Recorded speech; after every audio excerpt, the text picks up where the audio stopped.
Hello,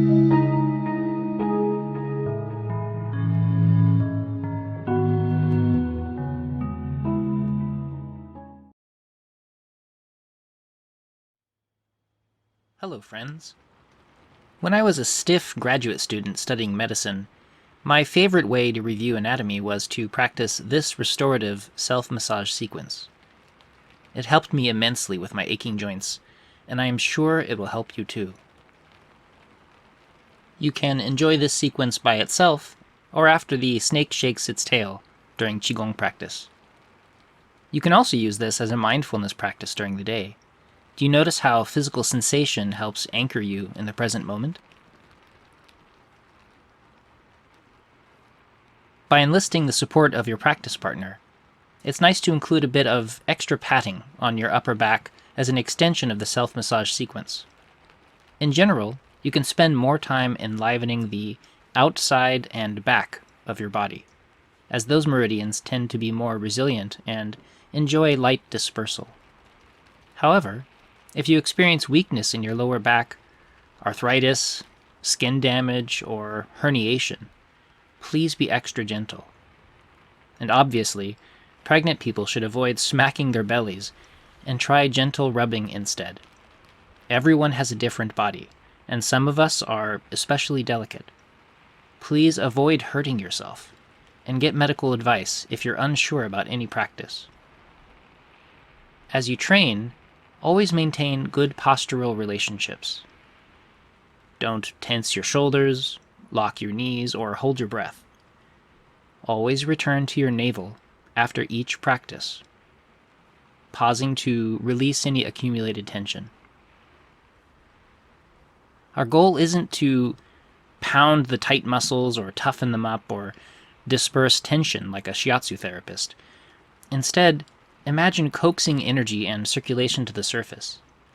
You are drawing fullness to the location rather than breaking up local hardness. Because we are using extra resources, we avoid practicing this sequence when feeling exhausted. I will cover meridians and points relating to our Qigong practice in later lessons and interviews. In the meantime, you can search online about channel sequences and the specific acupoints if you have questions. Gently swing your arms and turn your waist while keeping your hips stable and soft.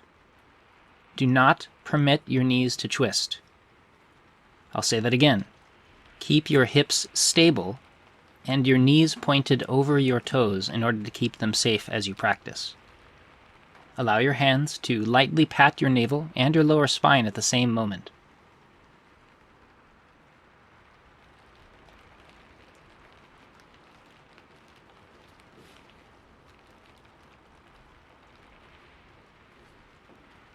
Slowly transition to both of your hands, lightly tapping on your navel while you relax and breathe naturally.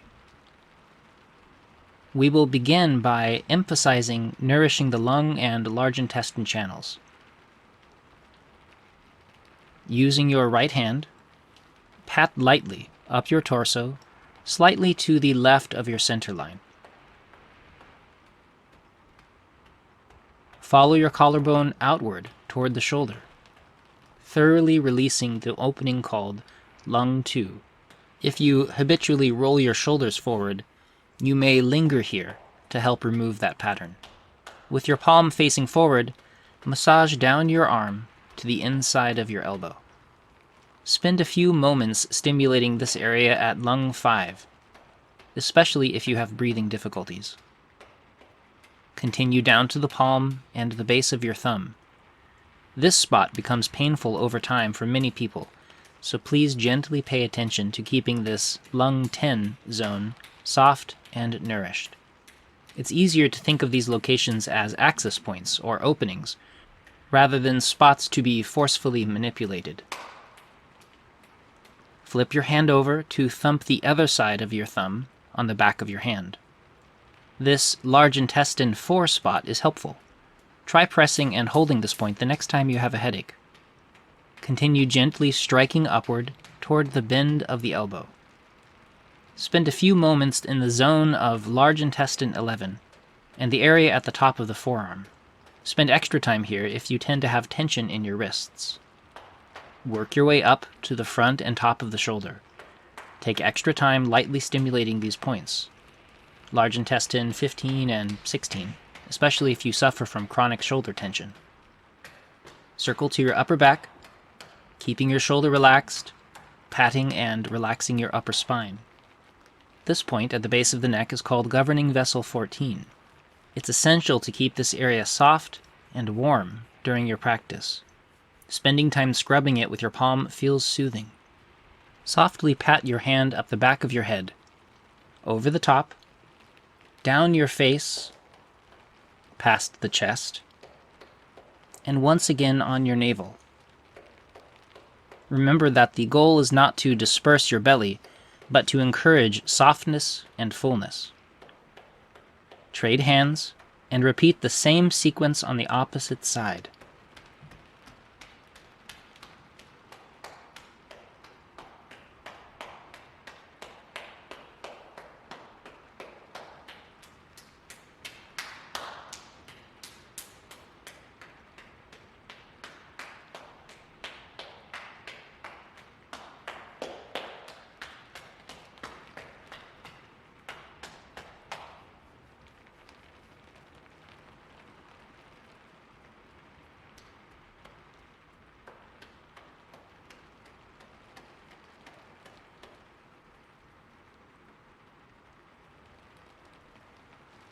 Returning to the navel, we will take the time to nourish the stomach and spleen channels. Pat your hands around your waist to the lower back. Spend a moment softening and releasing, especially if you regularly experience lower back tension.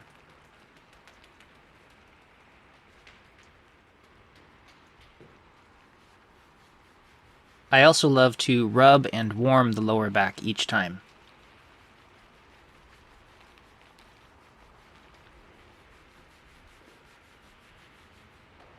Then draw your hands around the waist along something we call the belt vessel. Use your hands to help open the front of your hips at the point called stomach 30. This conjunction will help you to soften this area of your hips and thighs as you stand. Continue patting down the outside front line of the legs. Pause for a moment on the space above the knee, called stomach 34, to continue easing the thighs. Then do the same just below the knee on a fantastic point called stomach 36. Allow it to fill and energize through your touch. Lightly smack all the way down to the tops of your feet. Of course, if you have any wounds or delicate skin, avoid doing any harm. Also, if you have higher blood pressure levels, please be careful not to place your head below the level of your heart. Sink by bending your hips and knees, or sit in a chair when you reach toward your feet. Avoid locking your knees or putting pressure on your abdomen, especially if you're pregnant or have a spinal injury. Please be gentle with your body. Moving your hands to the inside of your feet, begin patting up the inner front line of your legs. Help some liveliness gather at the intersection called spleen 6, just above the ankles. This point is beneficial for people who suffer from painful menstruation. Following that channel upward, gently soften the space just above the knee called spleen 10, and then the front of the pelvic fold in spaces called spleen 12 and 13. These will help you to continue letting go of your hips and legs, and will continue to make it easier to release your lower back. We finished enlivening what is called the Tai Yin and Yang Ming channels. Well done. Return your hands to your belly, lightly tapping on the navel and nurturing the qi there. Next, we will follow the body's Shao Yin and Tai Yang sections. With your right hand, pat gently up your torso, slightly further to the left of your center line. At the level of your sternum, pat across your chest and lift your arm to reach that soft space under your arm called Heart 1, nourishing blood flow into the arm. Following the back inside line down toward the little finger of your hand, pause for a moment on the crease of your wrist to very gently activate a point called Heart 7. And then continue down your palm toward the little finger of your hand. Stimulating this area on the wrist was very helpful to me in the prevention of anxiety. Begin knocking the spot on your left hand on the bottom of your fist. It is called small intestine 3 and is terrific for people experiencing spine and shoulder blade stiffness. Follow the channel up to a spot above the point of the elbow. Use this small intestine 8 spot to help ease stiffness in the elbow. Continuing upward toward the shoulder blade, some people can reach the area of small intestine 9 to help soften their upper back and shoulder. But refrain from creating tension by contorting to find these points. Be easy. You might also enjoy awakening the scapula by reaching over the shoulder. Return to patting the top of your spine. Once again, follow the sequence up and over your head, and then down toward your navel. Switch hands, and continue to repeat the sequence on the other side of your body.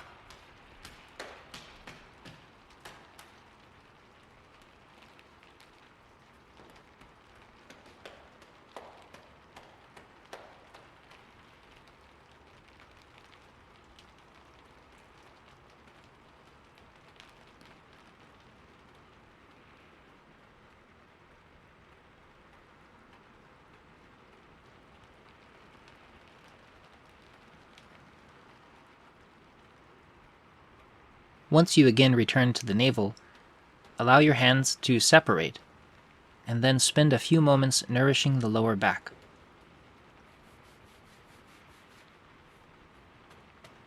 Allow your hands to tap lightly downward, massaging on your tailbone,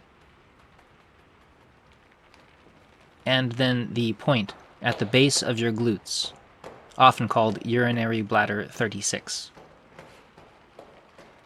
Also, enjoy the spot in the center of your hamstrings called bladder 37, especially if you have tight legs when you lean over. The location behind your knee, called bladder 40, is terrific to linger over and is often very helpful in treating lower back pain. Spend extra time softening this area each day. Continue to pat down to the center of your calf muscle. This is an opening called bladder 57, which will also help relax the leg sinews. Follow this meridian downward to the outside of the foot and the little toe. Again, please be cautious with bending over. If this is difficult, painful, or dangerous, always skip any areas that make you feel worse rather than better. Move your hands to the insides of your feet and begin patting up the inside of the leg. At the level of the knee, you will be making contact with the leg at the inside back line. Follow up the channel toward your groin, and then transfer up to the front of your pelvic area, near the midline. Return to patting your navel for a moment. Now, we will enliven the Jueyin and Sanjiao pathways. Begin lightly striking the side of your torso. This opening is called liver 13. I love this point for helping to release the breath and to ease frustration. Massage up the rib side beneath the arm, and then circle the shoulder around to the points pericardium 1 and 2. These junctions will help you learn to soften your shoulders further. Continue down the midline inside of your arm, a little above your wrist, to an opening called pericardium 6. This spot is famous for the treatment of nausea. Spend a moment patting the center of your palm at pericardium 8 to help deepen the softening of your hands. Flip your hand over and repeat the same softening of the back of the hand at triple warmer 3, and then again above the wrist at triple warmer 5. The latter will help release a lifetime of accumulated hand and arm tension from being at the computer. Follow the center back line of the arm up to the shoulder. Spend several moments softening and nourishing the top of the shoulder at gallbladder 21. As before, afterward circle up from the base of the neck, over the head, and then settle everything back down to the navel. And repeat the same vitalizing sequence on the other side of the body, afterward, of course, returning to the navel.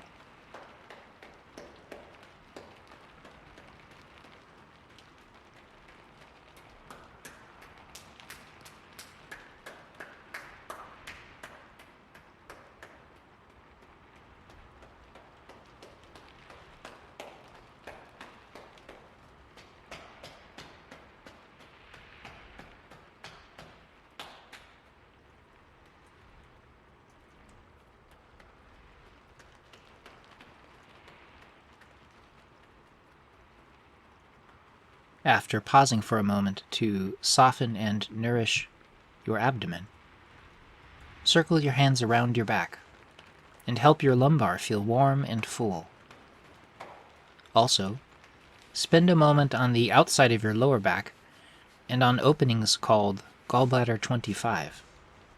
Be very gentle on these sensitive points to help revitalize your kidneys. Follow this line down to the area in the center of your glutes. This gallbladder 30 point is wonderful for softening your hips. Continue patting down the center line of the outside of your legs, avoiding irritating already tight and exhausted areas.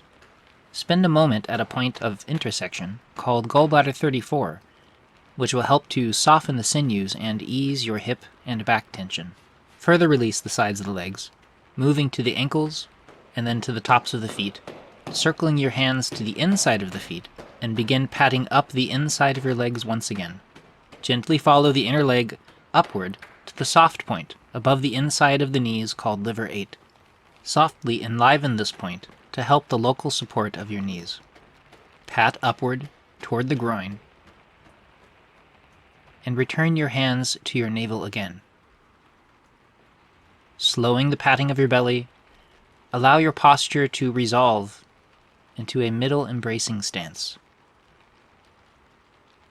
Rest in this position for as long as you'd like, allowing your form to become quiet and settled before moving into the rest of the self-massage sequence.